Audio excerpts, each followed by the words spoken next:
Ya, selamat datang di podcast Orang Kampung. Jadi sekarang ini pilihan raya negeri sudah mau dekat. Banyak isu-isu hangat yang timbul. Dan adakah isu itu benar atau tidak?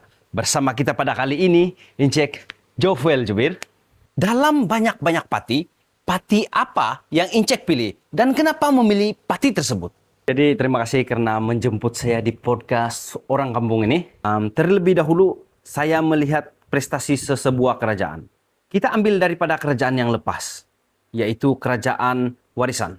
Pada ketika itu, Warisan telah menumbangkan kerajaan Barisan Nasional di Sabah. Namun ada beberapa kelemahan Warisan yang kita boleh lihat. Pendapatan kerajaan Warisan pada tahun 2019 sebanyak 3,2 bilion. Dan pendapatan seterusnya di tahun 2020 menurun sebanyak 2,9 bilion lagi. Jadi kerajaan Warisan pendapatan dia sudah menurun. Setelah kerajaan sudah berubah, GRS memerintah pada tahun 2021.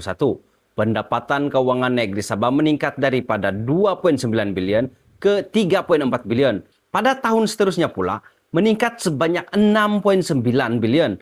Tahun 2024 naik lagi ke 8,6 bilion. Ini menunjukkan bahwa kerajaan GRS lebih bijak untuk mencari duit berbanding kerajaan yang lepas. Jadi kerajaan mana yang kita mau? Bagi saya memilih GRS untuk kekal memerintah dan mentadbir Sabah.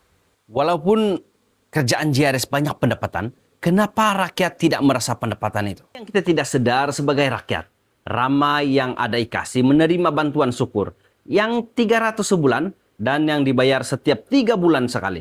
Inisiatif kerajaan ini sangat-sangat ketara bahwa bantuan itu melalui daripada hasil pendapatan kerajaan negeri Sabah itu sendiri. Begitu juga dengan rumah SMJ. Ramai rakyat yang telah menerima bantuan ini dan saya yakin bahwa semakin meningkat pendapatan negeri Sabah ini, maka semakin banyak bantuan lain untuk rakyat negeri Sabah ini. Kita semua mengharapkan bahwa bantuan sebegini dapat diteruskan dan ramai rakyat di Sabah dapat menikmati. Ramai juga warganet membahaskan pasal rasuah. Adakah GRS memang terlibat dengan rasuah?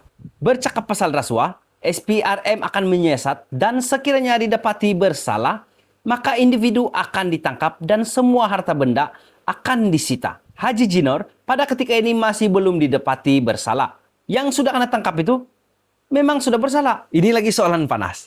Ramai juga warganet yang mengatakan bahwa GRS ini dikawal oleh Malaya. Takut bertanding solo pada pilihan raya negeri ini. Jadi apa alasan GRS masih bekerja sama dengan persekutuan? GRS bukan tunduk pada Malaya. Kalau saya tengok, GRS lebih kepada kestabilan politik. Mempereratkan hubungan dengan kerajaan persekutuan. Kalau kita imbas balik, PBS pernah memerintah Sabah sepenuhnya tanpa ada pati Malaya. Menyuarakan itu ini dengan tegas tanpa ada hubungan baik daripada persekutuan. Maka pada ketika itu, Tun Mahathir adalah Perdana Menteri mempunyai rancangan untuk memecah belahkan pati PBS. Yang mana seorang demi seorang ditarik untuk menubuhkan pati baru dan akhirnya PBS jatuh. Dan pati Malaya yang memerintah di negeri Sabah. Dari situ, GRS belajar bahwa kita harus ada kerjasama dengan persekutuan agar urusan dan tuntutan negeri Sabah dapat diselesaikan dengan baik. Bukan menyalak ataupun memberontak. Saya pun rasa begitu. Haji Ji tidak akan jadi ketua menteri kalau dia tidak bijak.